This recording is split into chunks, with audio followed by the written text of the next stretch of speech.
Good morning. It's Monday, March 17th. And when I was thinking about what I was going to talk about today, I knew in the back of my mind that this day had a certain significance, that it wasn't just an ordinary Monday.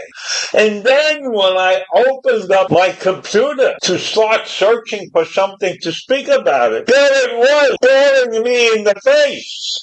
Monday, today, is St. Patrick's Day. That is celebrated every year on March 17th. It's the anniversary of his death in the 5th century.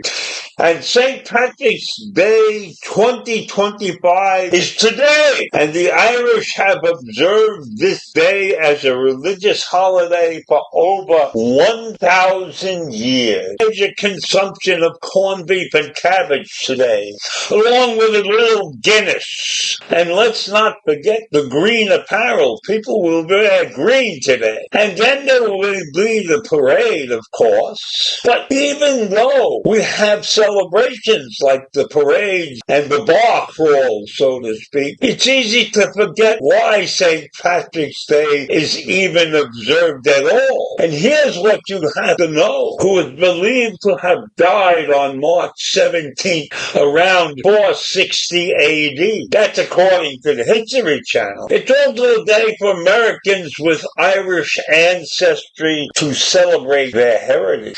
Early celebrations can be traced back to the 17th and 18th century in America, and the lessening of anti-Irish attitudes in America following the Civil War. That led to more people joining in on St. Patrick's Day celebrations. That's according to the History Channel. Now, I never realized that at some point in time the Irish were looked down upon and they were treated badly. So why? Why in this country do we have constant evil things going on to people who are different from the rest of us? And you know what I'm talking about and what our heritage is. A lot of hate in many places for those who are different. But we're all different. So St. Patrick's Day is reason to celebrate. And we should not be looking down on anybody. But we should remember that that happened to the Irish.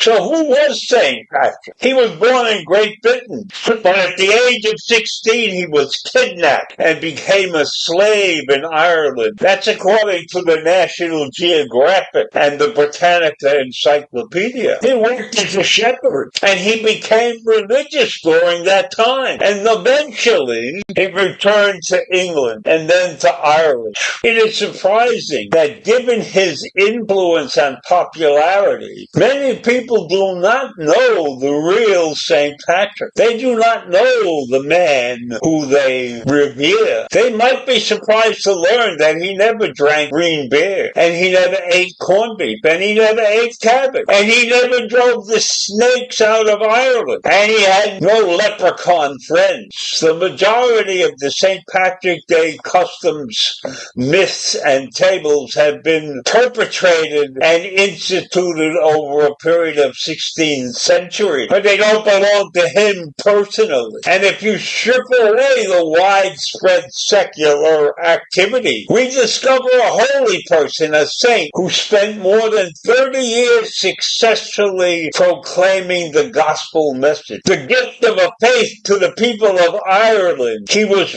prayerfully recalling and recognizing his life as God's chosen missionary. And that is how to uncover the true spirit of St. Patrick. He claimed he had a dream, and he heard the voice of the Irish. We beg you, holy youth, that you shall come and walk amongst us and lead us. Patrick discerned that he was destined to return to his homeland and bring the gospel to a people unaware of Jesus Christ. And it took him almost 20 years to get back to Ireland to do that thing. But he was divinely inspired, and he sought to be ordained as a priest. But in those years, that was not an easy thing to do. First, he had to become a bishop at some point in time. But he was rejected in that chase once or twice. But he overcame those setbacks, and he returned to Ireland, and the people thought he was demented to go back to a place where he had been held as a slave at one point in time. But